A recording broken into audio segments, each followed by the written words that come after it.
think that translates into a lot of throws.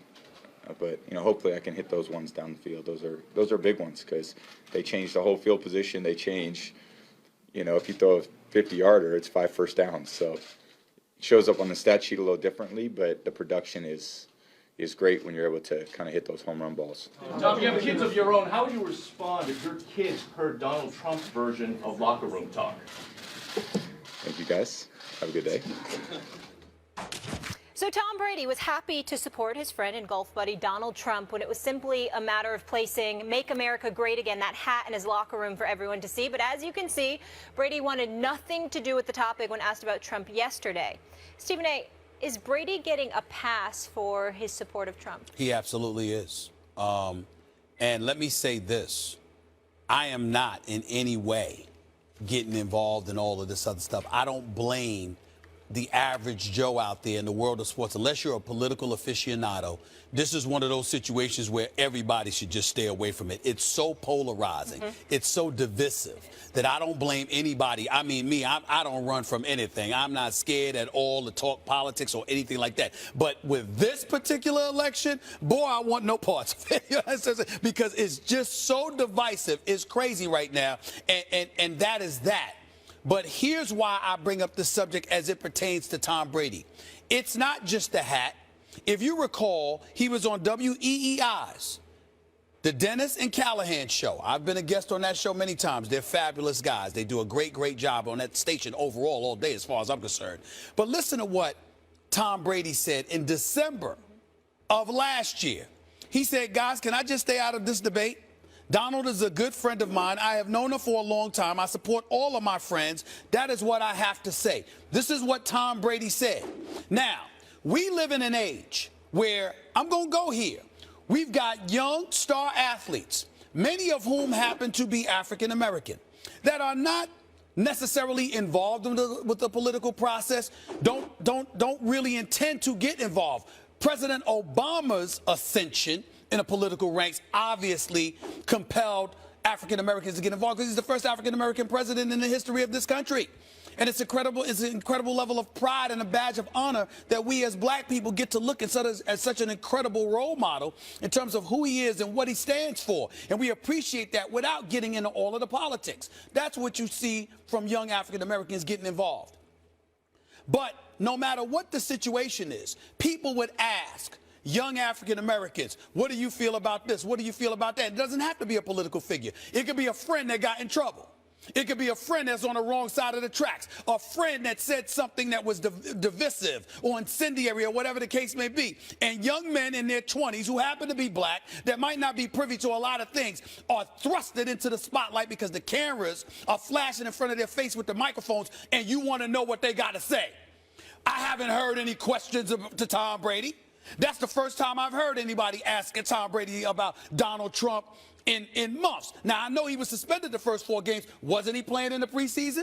Wasn't he available at that particular time over the summer? Didn't you have opportunities while this Republican presidential nominee, who in some people's eyes, a lot of folks have no problem with, others have some problems with him, particularly over the last week, while others have always had a problem with him on the liberal side.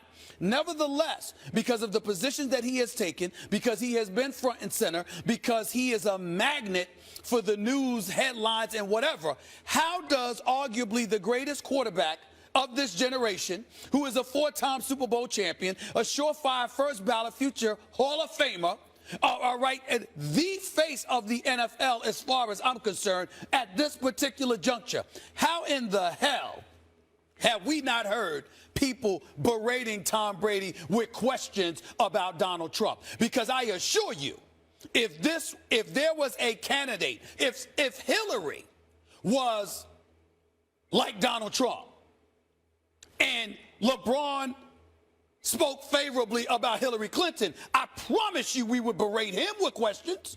So how is it that Tom Brady got a pass? I think there's a double standard that's existing in America. I'm not talking about whatever position you take. I'm not saying you should take one position or the other. I'm attacking the fact that Tom Brady has, it appears, he has not been bombarded with the inquisition, the questions that undoubtedly would have come in the direction of young African-American athletes. Why hasn't Tom Brady been subjected to the same thing? I'd like to know the answer to that question, Max. Two words, I think, primarily: Deflategate. I think that has acted as an unwitting, as an unintended consequences of Deflategate. Is that has been what's been foremost on everyone's mind about Tom Brady, and so he's escaped the kind of questions that he got about Trump very recently.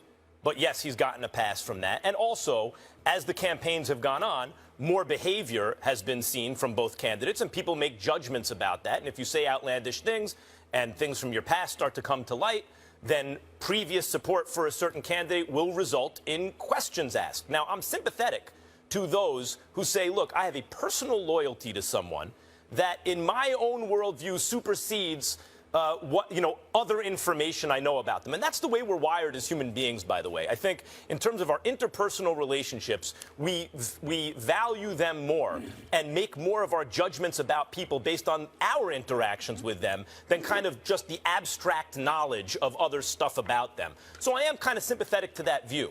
But regarding what you said earlier, I don't feel that way, that people should stay out of it because in this election, because it's political, and in the past it would have been okay. In fact, I think more than ever now, I disagree with editorial policies in the media that say there has to be a veneer of, not a veneer, actual kind of false equivalencies with candidates because there's neutrality. We have to stay neutral. Even as information comes out about which most reasonable people would have very strong judgments.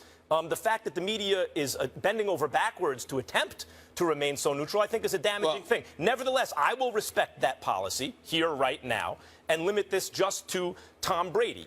If you lend your considerable celebrity to someone's cause, whether for personal reasons because you know them or political, a feeling that you're like-minded politically, then you should expect questions about that allegiance when behavior comes out from that candidate, when there are reports about that candidate's past and audio existing, that maybe it's a person that you shouldn't be supporting. You should answer those questions. You should answer those questions, but more importantly, to our point about the purposes of this debate, you should be bombarded with the questions. Well, it just started. I'll bet you'll be bombarded now. What I'm saying is he needs to be bombarded because here's the deal. If this were LeBron James or anybody else, if this was one of these marquee black athletes, it don't even have to be a political figure, man. And you know, they folks, it's about guilt by association. That's how they try to come at you. Well, how could, like, for example, just hypothetically speaking, based on what happened this weekend, you know, and what Donald Trump had to explain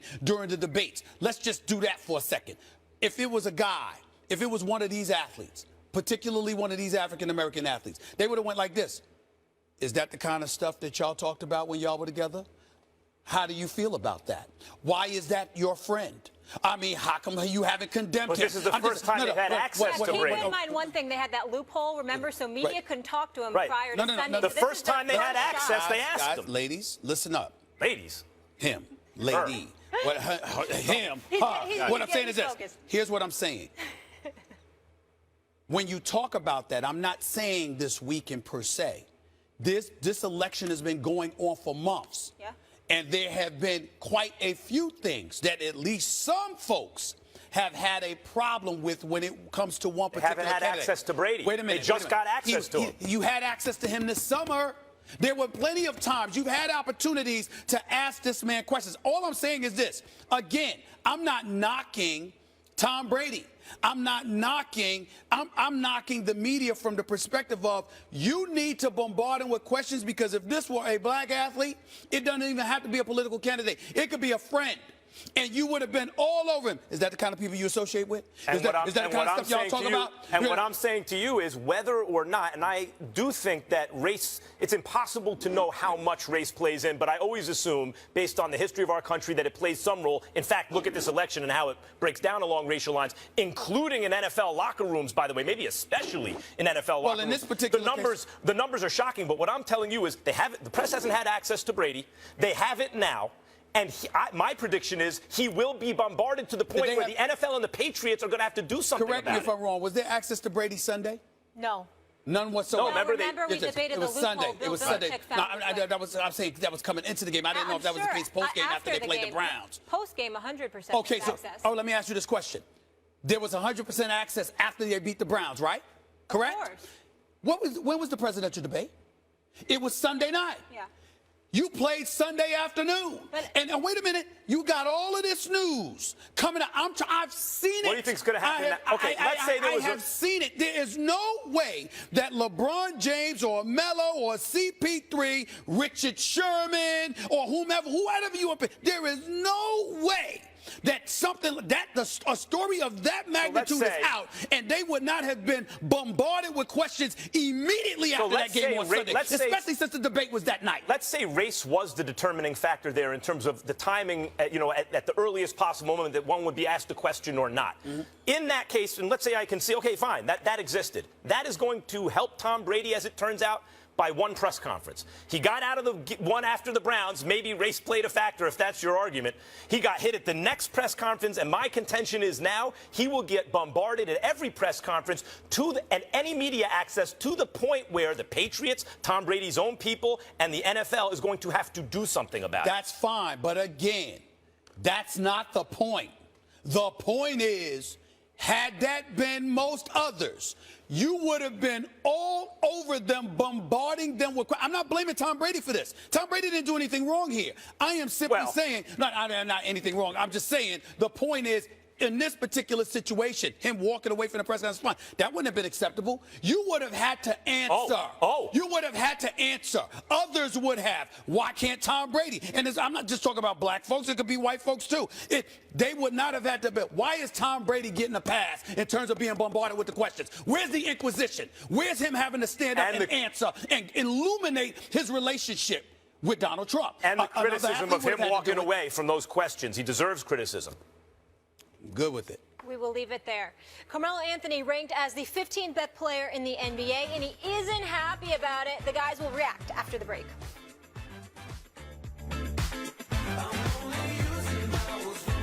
Stephen A. just mentioned the time is now, people. The first Take Your Take viewer contest is here. You can win a chance to debate Stephen A. and Max right here on national television. So here's how it's going to work. We'll pick two winners and fly you to ESPN headquarters in Bristol, Connecticut. All you have to do is go to firstTakeYourTake.com. Be sure to read and follow all the rules for your chance to win. Then upload a 1-minute video with your best original sports debate. Please keep it clean. Plus, no music, team logos, trademarks, or copyrighted material. We just want you to be yourself on camera, impress us, shine. Winners will be announced November 23rd by our show staff. So get busy. We could see you guys right here at the debate desk debating these two. I also want to emphasize what they need to do is also, while you're doing this, you're watching. I don't want a debate. I don't want to hear a debate from a month ago or 2 months ago or whatever. Watch the show. And while you're watching the show that day, send in your video, be ready to go. It has to be fresh. And I will be watching, and I will be judging, because a whole bunch of people out there chirping all the damn time. And usually folks in opposition don't give folks an opportunity to come and debate. You want to be in the hot seat. This is something that, you know me, I've been talking about this all summer long. Finally, it's official and it's happening. I would like to say I can't wait. I know people out there feel that way. Ahead of time, my condolences to what's going to happen to the winner that has to end up here. My condolences. I see what's happening here. What? You see, before Muhammad Ali came around, everyone was scared of Sonny Liston or George Foreman. Just because I make it look easy, it's not going to be easy for you. He's hard to debate. Yes, I know you see me do it, so you think his aura of invincibility has been stripped.